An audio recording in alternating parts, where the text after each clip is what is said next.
Bonjour et bienvenue à la rencontre du lundi.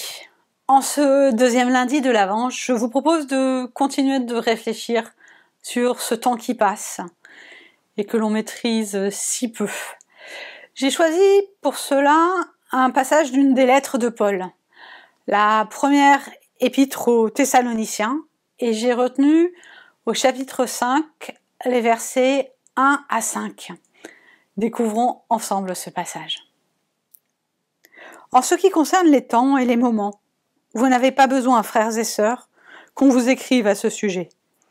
En effet, vous savez bien, vous-même, que le jour du Seigneur viendra comme un voleur dans la nuit.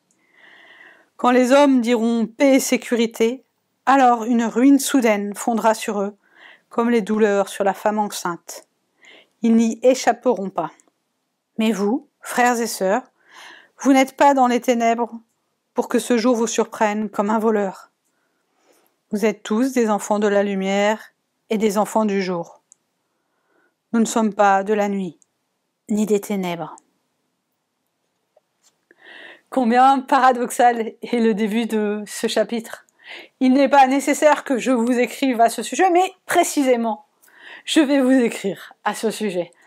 Et ce sujet n'est pas anodin, c'est celui de la venue de Christ en majesté, de la fin des temps si l'on préfère.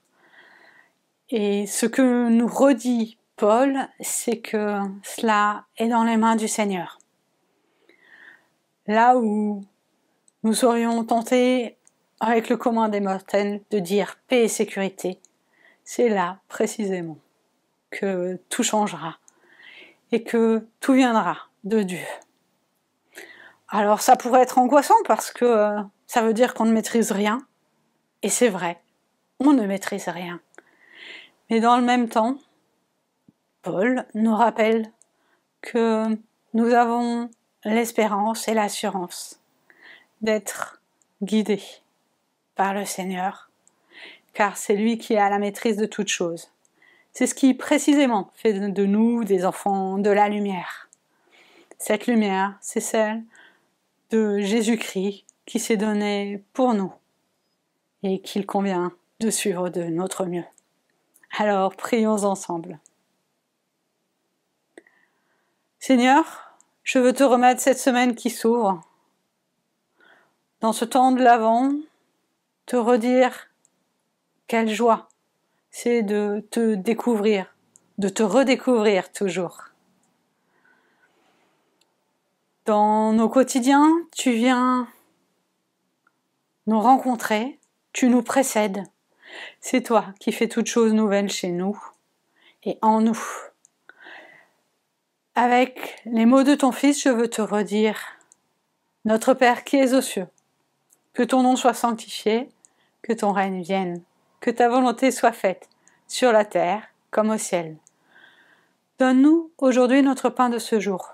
Pardonne-nous nos offenses, comme nous les pardonnons aussi à ceux qui nous ont offensés. Et ne nous laisse pas entrer en tentation, mais délivre-nous du mal, car c'est à toi qu'appartiennent le règne, la puissance et la gloire, pour les siècles des siècles. Amen. Le Seigneur, le Maître de toutes choses, celui qui viendra lorsqu'il le voudra, vous précède, vous bénit et vous garde. Très bonne semaine et bon temps de l'Avent. À bientôt!